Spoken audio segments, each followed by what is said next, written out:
I was born way north of the Arctic Circle. My people, the Sami people, live on a big geographic area in Northern Europe. Our common land is now divided by 4 countries: Sweden, Norway, Finland, and northwestern Russia. We have 3 main languages. Within those languages, there are many varieties. Reindeer have long been a central aspect for our survival. From the reindeer we get our food and materials for our handicraft. The reindeer are not domesticated. They live and move in herds, traveling on a huge area of land. The herd moves according to the natural Sami calendar of 8 seasons. Thus, my people have wandered with the herds, living a nomadic life. According to our mythology, a reindeer was used to create our land. From its fur, all trees, bushes, and grass was created. From its blood veins, all rivers, streams, and waters were awakened. Its skull became the sky, and the ice from the reindeer dispersed in the sky, creating the stars, symbolical constellations to understand life. In the same sky, the powerful northern lights travel during the dark winter night sky, watching us through the light of the eyes of our ancestors who have passed away, awaking stories about the mystery of life, transferred orally by the older generation to the young ones. These stories bind me together with my culture, its past, present, and future. We share the same history concerning the past 100 years with many million other indigenous people around the world. Land loss, relocation by force, no religious freedom, and destruction of traditional culture. Very few can continue the traditional reindeer herding due to the land loss. In spite of that, the reindeer still continues to have an important part of our culture. Since our ancestors were nomadic people, the tradition of consuming art had other forms. We could not bring colossal paintings and sculptures on the tough nomadic travel paths. Instead, creativity was expressed in our traditional costumes, practical appliances, and through the singing voice. Art is also how you carry your body, I was told by an elder. This sensuous simplicity lives on in today's modern art.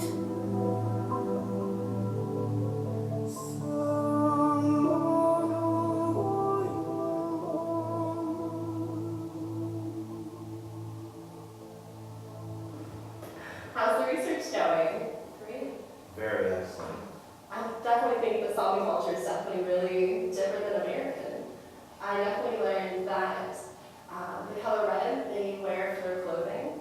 It's also one of the 4 that they wear. They also wear blue, green, and yellow. And it's also part of their flag. I learned a little bit about their art and their culture, and a lot of their art comes from a very deep respect for nature.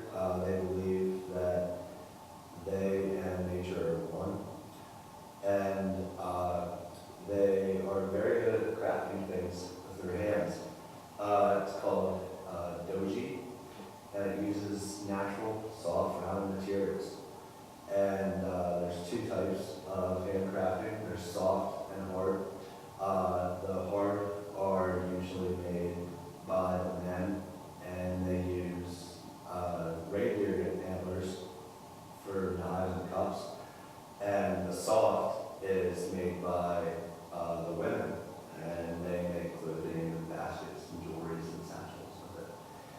And their art has become pretty well renowned, and now a certificate of Sami handcraft guarantees authenticity to the buyer.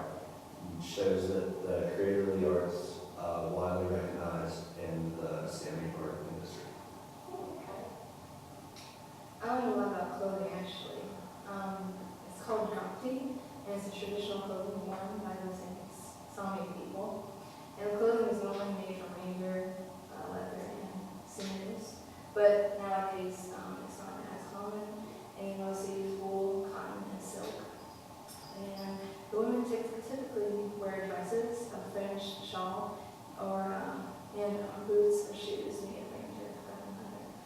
very interesting culture.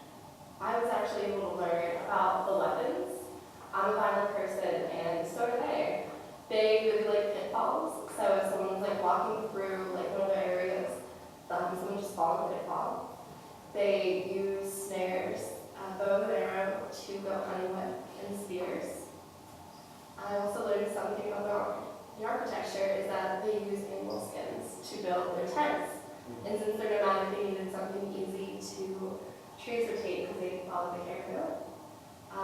Like you were talking about like the hard crafting, I learned about the drinking cups from carved birch. I actually have a drinking cup made out of the reindeer. Samis, they worship like a weird shaped rock or stump. They think that they're gods. Is it just a stump? Yeah, just a rock or stump. It's like assumed house, like they're god. It's a form of shamanism. Oh, that's cool. I also learned some about their like sculptures. I'm not going to pronounce them because I don't speak Swedish, but it's definitely long and interesting. I'll have to get some images to show us. I'm glad that you really like worked out for this. You really did a great job learning about your clothing. You're so stylish. Good job with your skills. The portion of the project that I focused on for the Sami culture was jewelry, makeup, and body modification. The jewelry is made up of two different categories because it involves handicraft. Handicraft within these categories are hard handicraft and soft handicraft. Hard handicraft was traditionally made for men. It included things such as knives, cups, and elaborately engraved reindeer horns. Soft handicraft, which was traditionally made for women, included clothing, intricately woven tin wire bracelets, and other jewelry.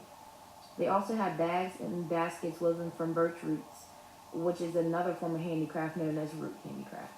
To be physically fit is really important in their culture because they do like work for everything that they make, and they gather the materials because they're naturally made. So that is something as far as body modification that is related to the topic. But as far as like anything related to plastic surgery or anything related to the way they change to alter their bodies, I really didn't find information regarding that.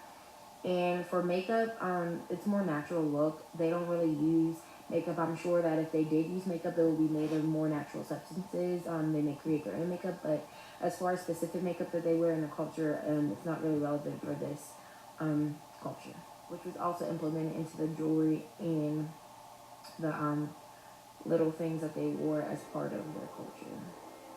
There wasn't any information that I could really find related to the makeup or body modification because they just live in their natural habitat. They just want to survive basically, so they don't worry too much about makeup or changes in their body.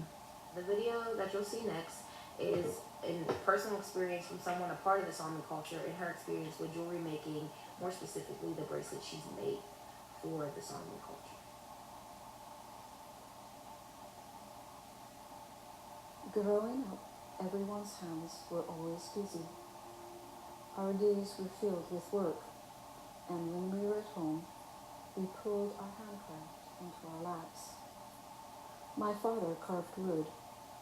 My mother embroidered. Grandmothers, aunts tatted and crocheted lace. All of us knit, even my brothers. It was a part of the way of life. Everything was embellished, our clothes and houses touched by loving hands. In my grandmother's trunk, there were treasures from a faraway land, evidence of a life before coming to America, of a time when the family still walked with the reindeer. We were the southern Sami of Sweden.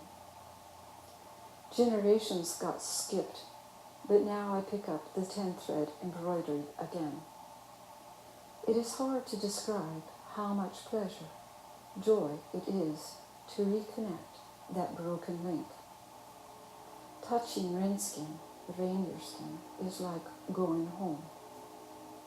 Under my fingers, I feel the life of the animal and sense the elements and the people around her. While I sew, my mind floats thousands of miles away. Hundreds of years slip into now. As I pick up the craft again, weaving ten, sewing while listening to the wind, it becomes clear that on many, many levels, the bracelets themselves complete an intricately woven circle around the pulse of life.